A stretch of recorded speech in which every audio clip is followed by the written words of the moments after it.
it's really tremendous to have Pavel Verbynak out from CISA. Where's CISA? CISA's in Russia. It's our sister Professional Speakers Association. So we've got one in South Africa called the Professional Speakers Association of Southern Africa. And Pavel belongs to the Russian one. So you're now in Johannesburg, which is absolutely fantastic. You and I have been corresponding, and now we get to spend some really valuable and enjoyable time together. Pavel, tell me a bit about the psychology of success, because that's your topic in speaking and coaching and facilitating. You've written 3 books. What got you into the topic of psychology of success? Yeah, Joni, first of all, thank you very much for the invitation for this interview, for this opportunity. It's great to be here, and thank you very much for everything you do. Yeah, we spent a great time together we here. We have, indeed. I've been studying successful people for about 17 years. Back in 2005 or 6, I started to ask myself a question: what's the difference between successful people and others?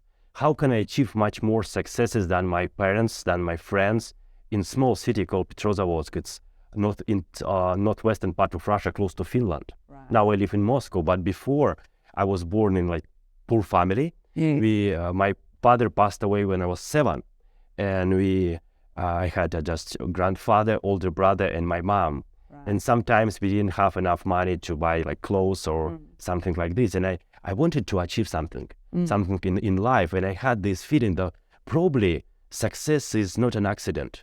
What's the difference between successful entrepreneurs or speakers or scientists? How do they think? How do they act? And I started to study them, biographies, autobiographies, psychology, business literature. And I studied for free. I didn't have money to buy books. Yeah. I didn't have money to attend workshops or seminars. I started to search in libraries, in the internet.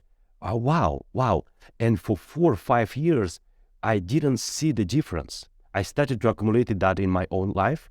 Okay. I started to form new mindset, new habits. Oh, good. What would be an example of one of those? A new mindset or a new habit or a new rule that you put in place? Yeah, because we become what we think about most of the time. And I studied this kind of people, and I started to think like them.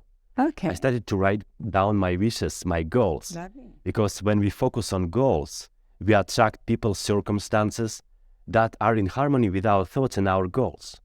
And the law of attraction, the law of vibration works all the time. I started to attract circumstances, people in my life.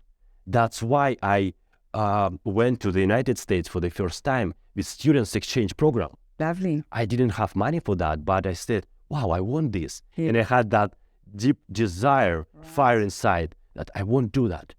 And what can I do to accumulate this amount of money and go there? Fantastic. I started to do that, and everything started to change. Then I moved to Moscow. Then I had these kind of opportunities to meet great people, to speak at conferences in Russian and in English as well, and to attract these great role models, great mentors like Jack Canfield, Brian Tracy, Tony Robbins in my own life. I know them personally, and it's great. And that's superb. So you really are walking that talk. Absolutely, Joni. And I believe that if you have goal, if you have dreams, you have all resources, you have all potential to achieve that.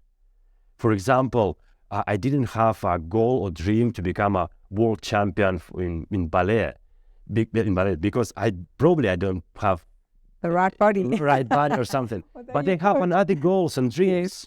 So probably that's a very, very nice key to think. What do you like? Take 100% responsibility for your life. Yes. Decide exactly what you want and take action and develop yourself.